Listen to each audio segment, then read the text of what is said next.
Problem Solved is supported by ACAM, a property management company serving the New York metro area and South Florida since 1983. Focusing exclusively on third-party property management, ACAM delivers a wide range of services, including capital project management, compliance, energy management, staff hospitality training, and industry-leading technology. To learn how ACAM can service your building, visit acam.com today. Welcome to Problem Solved, a conversation about problems that have been solved in New York co-op and condo buildings. I'm Paula Chin, and my guest today is Marilyn Sygrove, president of Sygrove Associates Design Group. Welcome, Marilyn. Good morning. Location is everything, as they say, and that includes doorman stations. In older co-ops and condos, stations are often situated in places that make doorman's job a lot harder and can also affect quality of life in the building. I understand that's a problem you dealt with recently. Yes, and actually deal with in most cases when designing doorman stations, because many of the post-war buildings, lifestyles were very different. Doorman stations were not necessarily next to the door. So the first thing we try to do is to coordinate our designs where doorman stations need to be in a reasonable proximity to the door as well as to package space, which is critical. What was the particular problem at this building? In this building, the station was in an awkward position for the doorman. Either he hung out at the station, then he was away from the door, or he hung out in the vestibule waiting for someone at the curb so that he could open the door for them. And then he'd have to go inside the building, either announce them from behind his desk, or he'd have to retrieve packages for the incoming resident. So it was just a combination of really dysfunctional placement. And what about the package room situation? Was that located in a bad space? They primarily had a walk-in package closet, which in our view is wonderful to have that much space, but bad for other things. So for example, bad for communications, bad for service, and bad for security presence in the lobby. Once the doorman goes into a package closet, he is lost, in essence, from view. And to us, that's not an optimum solution. So what we did was we looked at the lobby holistically and found that there was undiscovered, underutilized space in that lobby that through probes and inquiries, we were able to determine we could actually convert that space into usable package storage right within the lobby. And our solution was to create beautiful decorative doors so that you actually wouldn't even know that it was package space. Can you tell us how you presented it to the board? Did you offer them several plans, what the cost was, and how did they make their decision? When we are hired, we will survey the space. We will also get input from the board and or the committee as to what their priorities are. And then we will prepare 3 designs. I had already done a preliminary budget estimate to give them an idea of what the lobby would cost, including additional package space, new desk, finishes, and furnishings. And in this particular case, new entry doors with sliding doors. So our designs were really geared towards that original agreed budget range.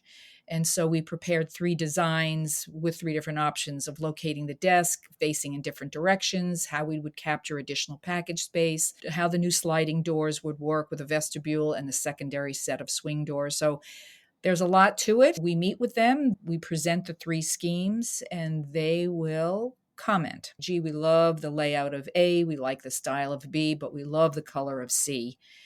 And by the end of that meeting, which generally runs about an hour and a half to 2 hours, once we listen to everyone's feedback, we're able to get a consensus as to their responses to our design, and we are able to finalize a design.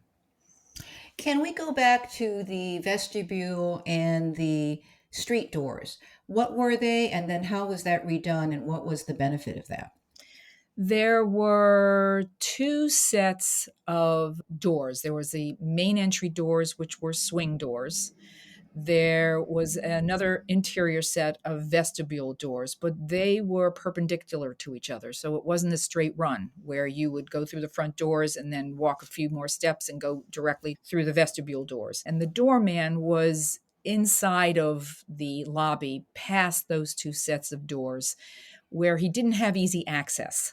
So the building was very interested in investigating the exterior doors being sliding doors. This way, when a resident comes to the building, those doors open. If it's terribly cold, those secondary doors are generally closed, but the doorman would be able to open them in close proximity to the desk. During lovely weather, those secondary doors could be open, so residents and guests would basically have easy access into the lobby. It also gave the opportunity for the doorman to be freed up to do whatever services were requested of him at that time. And what about the actual doorman desk? Was that changed as well? Were there problems with it originally? Yes, we find in our experience that most lobbies are not addressed for 15, 20, 25 years at a time. So, as you can imagine, the amount of technology that has changed, whether it's security monitors, key drawers for distributing keys to dog walkers or someone that's cleaning your apartment or guests, that type of technology is now readily available. Also, in the olden days, intercom panels were very large and had all 200 apartments, a button for each one. That has changed, and now it is often done with a dial-up system so that the doorman doesn't have any cumbersome equipment at the desk. He just has a phone. So the desk was completely revamped.